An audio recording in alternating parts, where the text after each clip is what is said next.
Hello everyone and welcome back to my Warhammer 40k guides. I am Brady and today I would like to explain why I think Warhammer 40k is a balanced, competitive game now with 8th edition when compared to previous editions, and why it's comparable to other competitive games such as Magic the Gathering and League of Legends. I was inspired to make this video because a viewer asked me if I thought Warhammer 40k in its current state is a competitive game overall.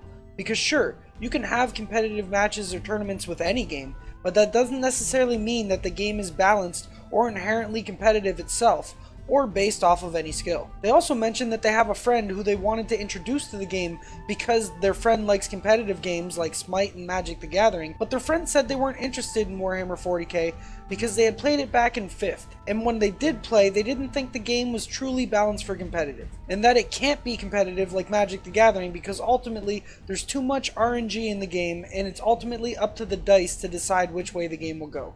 And his proof that it wasn't a competitive game like Magic the Gathering was that Magic the Gathering had a thriving competitive community for years and is widely regarded as being an inherently competitive game, but Warhammer 40k has never really accomplished the same. So because of this, I was inspired to make this video to defend my beloved game and to give my argument of why I think 8th edition Warhammer 40k is just as balanced and competitive and skill based as games like Magic the Gathering. Before we get into this discussion though, I would like you guys to please note that when I am talking about competitive 40k, I am always referring to the ITC missions and rules. I do not think the main rulebook missions are balanced for competitive. The chapter approved missions were a bit better, but still not necessarily balanced for competitive, at least in my opinion. They make fun and exciting games, but not necessarily balanced because of the unique missions that every army gets, the D3 victory points that you sometimes get for certain missions, and other contributing factors, but that's a topic for another day. So because of this, just remember whenever I refer to competitive 40k in this video, or even really on this channel in general, I am always talking about the game being played with ITC missions and rules. With that said, let's get into it. First off, let me start by giving you a small history lesson, and by saying that since the release of 8th edition, the game is as balanced as it's ever been. I've only played since 7th edition, but I can say that in my opinion that 7th edition was far from balanced. As for previous editions like 1 through 6, I wasn't around for those. But from talking to people that have been playing since earlier editions, the game wasn't really balanced for competitive back then either. The game for a long time was just meant to be played narratively and as a fun hobby, and that's why the majority of the player base doesn't like the thought of spamming OP units or playing armies only because the rules are strong. It's because the game was marketed as a fun narrative hobby and not as a competitive game for many years, so those are the type of people that were attracted to the hobby and got into it, not necessarily power gamers that are playing the game competitively. This has deterred competitive people from picking up the game, but that has changed with 8th edition. 8th edition is the first time Games Workshop has ever brought in the pros to playtest the rules before releasing them to the public to ensure they were as balanced as possible for competitive play. When I say pros, I mean people that have topped big events, or guys that run the big events like the ITC, which would be the guys from Frontline Gaming. The ITC, which is the independent tournament circuit for those of you that don't know, actually once took it upon themselves to rebalance the game back in 7th edition for competitive play. And that's what started the competitive community. And now in 8th edition, the same guys that made the house rules to rebalance the game got to help shape the rules for 8th edition from the get-go. Because of this, the game is as balanced as it's ever been when it comes to competitive play.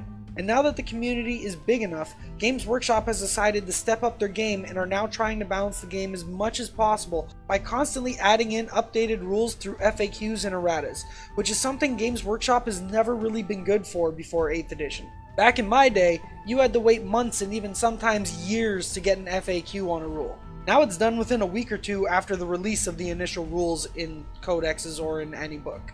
This shows that Games Workshop has balance in mind and wants the game to be a great board game. Games Workshop used to say that they were a model company first and a game company second, but with 8th edition, I honestly feel the tables have turned and now they are concentrating on the game more because they know that in turn that will sell more models. So getting back to the comparison that the commenter's friend made, let's get back to comparing Warhammer 40k to another competitive game such as Magic the Gathering. In both Magic the Gathering and in Warhammer 40k, there is a bit of luck involved, but I would say that in both games, skill is a much larger factor in determining the outcome of the game. First off, the number one reason for losses in either game is having a bad build. In Magic, it's because you've made an inconsistent deck or an inefficient deck, and in Warhammer 40k, it's because you've built an inconsistent or inefficient army list. And getting back to the luck part, sure, in Warhammer 40k you can roll nothing but ones for a couple of turns and lose the game because of it, but in Magic the Gathering you can also draw nothing but land cards for 10 turns straight and lose a game because of that as well. And it's probably about the same odds for both of those things to happen. Don't quote me on that, I'm not the best at math and probabilities, but the point is, I think there is an equal amount of luck involved in both games. But 40k does have one new mechanic in 8th edition that does help with those critical dice rolls and combats bad luck. And that's the addition of stratagems, and specifically the stratagem that allows you to re-roll any dice. Failing that critical roll is very unlikely now if you play strategically and if you save that stratagem for when you know you're going to need it, and when the odds are in your favor.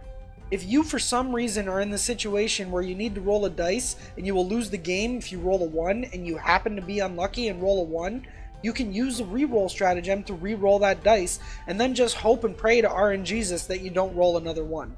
Odds are you won't, because it's statistical that you won't, but if you do, then at that point I think it's just the universe trying to tell you that it wasn't meant to be. But if you aren't the unluckiest person in the world, the stratagem system overall really changes the way the game is played, and it takes a lot of those game-losing rolls and bad RNG out of the game if you play strategically and optimally with an optimized list. Another argument for why 40k is comparable to Magic the Gathering is that both competitive scenes, Magic the Gathering and 40k, it's normally the same players that top every major event as long as they attend. This goes to show that if people are skilled enough and dedicated enough to the game, they can consistently do well, further proving that skill is involved in both games.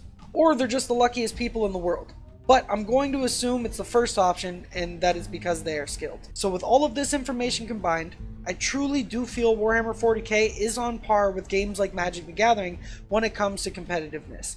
Like I said earlier, there is luck involved in both games, but auto-losing a game because of only luck is extremely rare.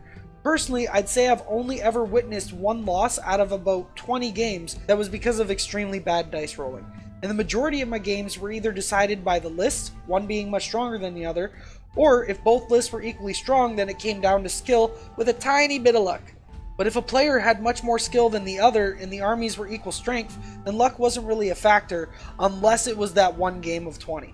And even then, you can still win a game with extremely bad luck if you're skilled enough. I've seen it happen a couple of times. Again, this is in regards to using the ITC Champions missions though. I have seen some bullshit happen in regular Games Workshop missions, and that's because of the randomness of army-specific missions and the D3 victory points. I could discuss more about that, but that's a topic for another day. But overall, my final statement is that when playing ITC Champions missions, Warhammer 40k 8th edition is a very balanced competitive game. I think that about covers everything for this video. Like I mentioned before, I do think 8th edition holds its own, and I do think the community should consider Warhammer 40k as an inherently competitive game, just like Magic the Gathering or any MOBA video game. And I'm glad Games Workshop is finally embracing it and backing it, and I only see good things for the competitive scene from here on out. Well anyways, if you enjoyed the video, don't forget to hit that like button and subscribe if you haven't already. If you're already subscribed but would like to help to support the channel even further, you can check me out on Patreon. The link is in the description. Thanks for watching, and I'll see you in the next one. Happy wargaming.